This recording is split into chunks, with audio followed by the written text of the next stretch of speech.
Hello again, and welcome back to That's English. In today's documentary, we're going to meet an amazing woman called Helen Sharman. She was Britain's first astronaut. Helen's going to tell us about her journey to the Mir space station. She describes the launch of the spacecraft and the docking or landing at the space station. And she tells us what it's like to experience weightlessness or zero gravity. Most people on Earth share similar experiences. Whether we live in a big city, a small country town, or the most remote village. However, one small group of people have experienced something extraordinary that most of us can only dream about. They have travelled into space. Dr. Helen Sharman is one of these unique individuals. She was Britain's first astronaut and spent time on the International Mir space station. She tells us what it was like to train for her spaceflight. I had 18 months of training before my spaceflight, which is quite short really, because we were already mission assigned and I just had to learn about the crew operations, the spacecraft systems, what to do in an emergency, and of course my experiments that I was going to do in space. But we had a whole range of things. First I had to learn Russian. So 3 months of just language learning. Before then we could actually start things like really learning how to use the stars as a map in case there was an emergency in space, and we actually had to steer the spacecraft like that. And the best bit is the weightless training. That's when you fly in an aircraft and it does a series of parabolic loops, reaches the top of the parabola, and then the pilot just lets it fall to the ground. And because you're falling inside the falling aeroplane, everybody inside just feels weightless. On the 18th of May 1991, Helen flew into space in a Soyuz spacecraft with 2 Soviet cosmonauts. She tells us about the launch. There's not really a countdown, not the kind of 10, 9, 8 voice that you hear so often. There is a clock on the dashboard, if you like, on the control panel, and that does count down, I suppose. But really we just go through all of the procedures, and it takes about 2.5 hours. The initial takeoff felt surprisingly slow. Suddenly, there was a sudden release into weightlessness, and then we just forgot what it felt like to sit down and to have weight until I returned to Earth. 2 days later, Helen and her fellow cosmonauts arrived at the Mir space station. As we approached the space station, we realised that we had a problem with our automatic docking system, and we couldn't rely on that. Now, if we missed the space station by a mile, we had enough fuel to go all the way round the Earth and have a second attempt at this docking. But if we missed by a small amount and crashed into the space station, then we could damage the station, damage our spacecraft, so we may not come back to Earth at all. So we had to go into manual control of the spacecraft. So I had a telescopic television camera to operate. My commander, Tolya, was in the middle, and he had his rocket engines, and literally, just like with these little controls, he was going up a bit, down a bit, left a bit, and we slowly manoeuvred our way towards the space station. It takes about 48 hours for the astronauts' bodies to adjust to zero gravity. After 2 days, people are really feeling fantastic and they can get on with their work and really start to enjoy that feeling of floating. Helen is a scientist, and her job was to carry out experiments in space. I was lucky enough to do a whole range of different experiments. So I was able to grow some plants. For instance, I took up some potato roots, some wheat seedlings, and some seeds, looking at how seeds germinate. What experiences helped the crew form strong bonds of friendship? At the end of a working day, we would get round the biggest window we could, and we would all gather round with our heads crammed together on the periphery of this circular window and just look out at the Earth and talk about what we could see, about our families and friends that we'd left behind. And then, of course, if you look the other way, you can see the stars. There's no doubt that travelling in space is an extraordinary experience. Helen tells us how this affected her. When you look back on the Earth, it makes you realise how insignificant we are on this planet. We're living on that very bit of the surface. Who am I? Absolutely nobody, really. All my problems, totally insignificant in this vast universe that we've got. What an experience! I can understand how you must feel so insignificant when you're in space. Yes, I liked Helen's description of looking back at Earth with the other astronauts at the end of the day. At the end of a working day, we would get round the biggest window we could, and we would all gather round with our heads crammed together on the periphery of this circular window and just look out at the Earth and talk about what we could see, about our families and friends that we'd left behind. And then, of course, if you look the other way, you can see the stars. Imagine if they hadn't managed to dock safely. They could have damaged the spacecraft and never returned. That's a scary thought. Lost in space forever. I think space travel is one experience I can live without. Me too. Now it's time to discuss the value of a more earthly experience, work experience and qualifications. We asked our international friends, in your country, to what extent do employers value experience over qualifications?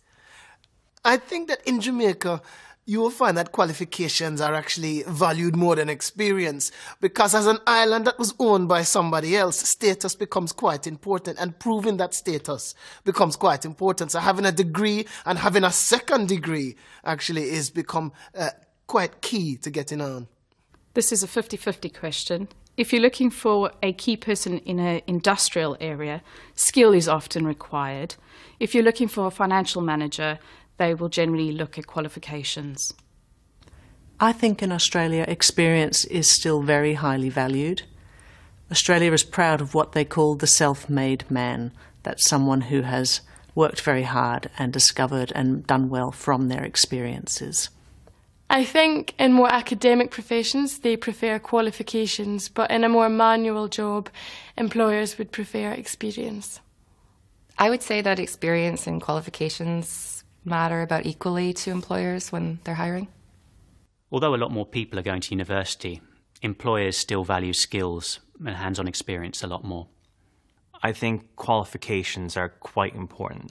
There's a big emphasis on going to college and receiving a good degree and going to a good college. There's quite a lot of pressure on high school students to get into that perfect school and to be well-rounded in sport and community activities and academically. So it seems that in some countries, such as Jamaica and the US, qualifications are very highly valued. But in other countries, especially Australia, employers value hands-on or direct experience. The Americans said people had to be well-rounded, in other words, developed in all aspects, not only academically. Now it's time to go back to the USA. Today, Alex is visiting the neighbourhood of Harlem, the centre of the African-American community in New York. You'll hear the term real estate, which refers to property, especially the brownstones, which are the typical New York houses.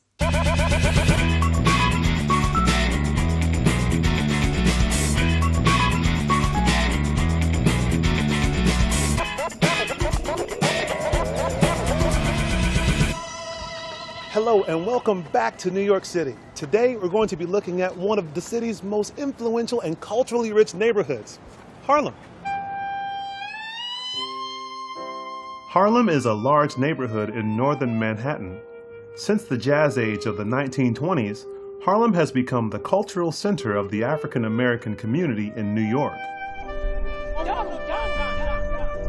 I'm with Carolyn, the president of Welcome to Harlem. Carolyn, can you tell me a little bit about the African American experience here in Harlem? I believe for the last 20 years the African American experience has been really enhanced due to the fact that we're going through a second Harlem Renaissance attributed to real estate. And they're starting to really enjoy the community once again because of that. Can you explain what you mean by second Harlem Renaissance? The first Harlem Renaissance was in the 1920s and the 1930s. It was attributed to music, dance, writing, and arts and stuff like that. And then Harlem had a small downturn, and now we're roaring back. So these brownstones that people invested in many years ago in the mid-1980s for $20,000 and $30,000 have gone for millions of dollars today. What makes this community so special? I think it's the diversity of living in Harlem. We have many ethnic groups that live here. We enjoy each other's culture, each other's food and stuff like that, and we're just one big happy family, and it's just a lively neighborhood to live in. Where should I go today? Stop number 1, Apollo Theater. There's no way you can make a trip here without going to the Apollo. Stop number 2, I would say Strivers Road Historical District. And then stop number 3, Moe's Barbershop, because that's where you get all the juicy information. I'm in the St. Nicholas Historic District. Successful African Americans moved here in the 1920s and 1930s, making the area more popular and giving it the nickname Strivers Row. This area is notable for its late 19th century urban design and a fine example of New York City architecture. Hearing gospel music performed live in Harlem is one of the best musical experiences you can have in New York City. You can hear it in many African American churches in the area.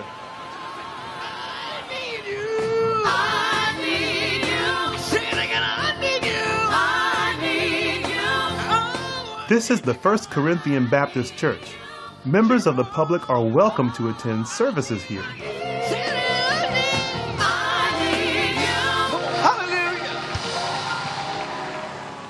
Some of the best barbershops in New York City are found in Harlem. Over the years, barbershops have been a source of community and economic opportunity in black neighborhoods. I'm here at Denny Moe's Superstar Barbershop for a cut. I'm here with the legend himself, Denny Moe, here for a superstar haircut. Denny Moe, how long have you been here? Man, I've been about 10 years and counting. 10 years? 10 years. So have you seen any changes in the neighborhood since you've been here? I've seen major changes, man. When I first came here, it was like it was falling apart, you know what I mean?